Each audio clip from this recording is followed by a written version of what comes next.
In this bull market, sugar rush, it seems all pullbacks are being bought. Welcome to the weekly. My name is Jessica Ramir, a market strategist with Moomoo.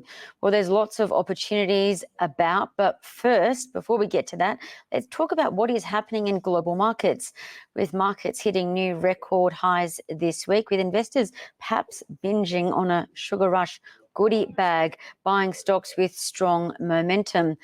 We will touch on what stocks they're buying, but first let's bring in the three factors that are supporting stocks move higher, particularly are those quality stocks.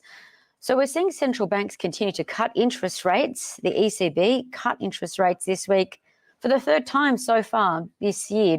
And US Fed speakers have come out saying the US central bank can probably keep on cutting interest rates. Secondly, stronger than expected economic news continues to be released. We saw that this week. US retail sales and jobs data came out stronger than expected. So the US economy may need less help than expected. So US rate cuts may not be as large ahead, which perhaps is a good thing. So the market thinks so too. Thirdly, also supporting stocks, US company quarterly earnings released so far have been much higher than expected. US earnings are up over 6.5%. But here's something to consider and perhaps a takeaway for local traders. Well, Australia's share market fell on Friday by about 0.5% at one stage, but it's still up on the week and up 9% so far this year. On Friday, investors were spooked because, of course, the iron ore price, which is key for Australian exports, the iron ore price fell to a 4-week low, and that's because Rio Tinto and Vale, who are big producers, they're ramping up production. Now, this is all ahead of the key steel ingredient being bought more by China. So BHP shares fell 2.2%. That's its biggest weekly drop in about a week.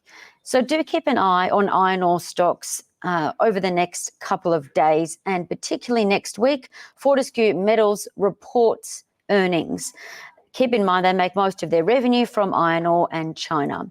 But let's also think a bit more bigger picture now about mining.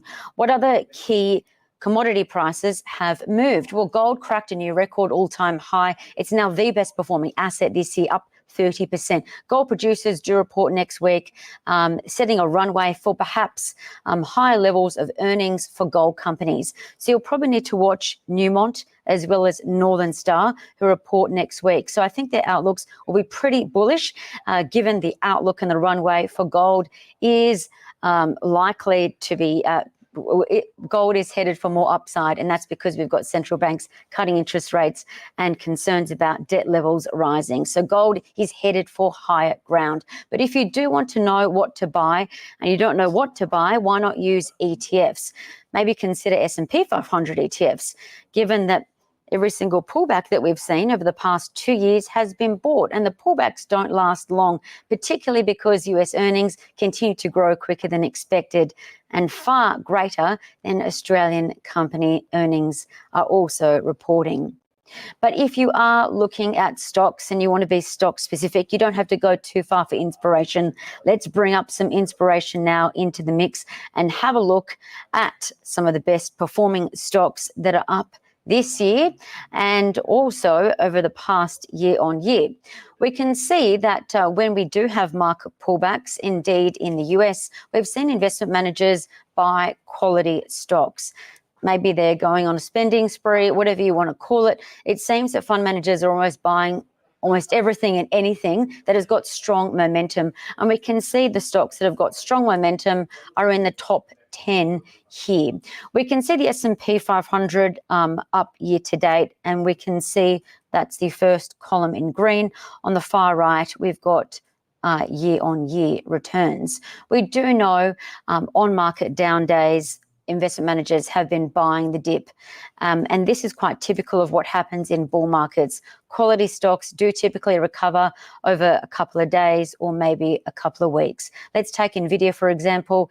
It's the second on the screen. We can see reflecting on NVIDIA shares what they've done this week. Their shares fell almost 5% at one point, falling 4.7% on Tuesday. They got to $131.60, but investors then quickly bought the dip and their shares rose 4.2%. So investors who bought into that dip were rewarded before Nvidia headed back to $140 at one point.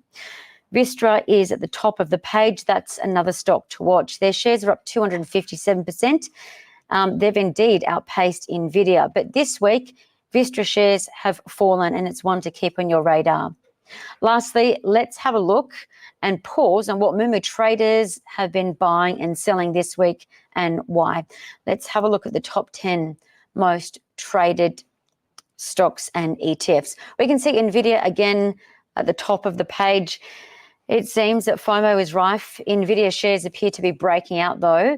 And if you do have a look at the technical indicator called the MACD, if you are a technical strategist or if you're into looking at Moomoo's technical indicators, you'd perhaps know that momentum seems to be building. Also keep in mind, Nvidia, its key client TSMC reported far better than expected results. So people are thinking if TSMC's results were something to go by, Nvidia shareholders should get a nice surprise and delight when they report later next month. Also keep in mind, Nvidia's CEO has been out on the tape saying that their results could potentially be insane. That's what he said demand for their new chip is.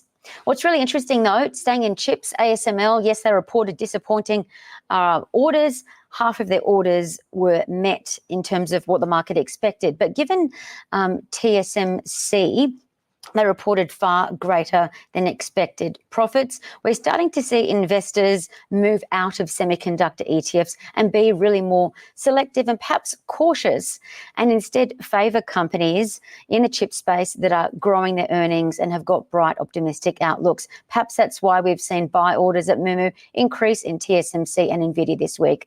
And last but definitely not least, Tesla shares have seen selling. Investors are taking profits, but do remember Tesla shares were up about almost 57% at one point from their April low. But I guess a bit of concern is coming into play. People didn't really get the detail that they wanted about the Cybertruck.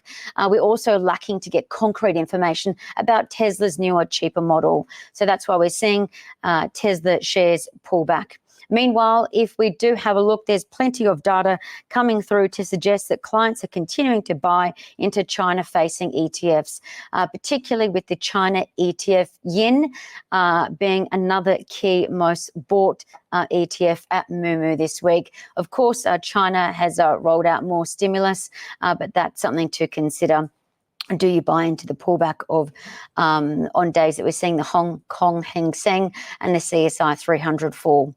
And the absolute last but definitely not least, Trump trades have started to dominate the leaderboard. DJT has seen a large number of buys, and that's because the markets in general, polls, and also betting agencies are now pricing in a potential US Trump win and what that could mean. And that's the weekly.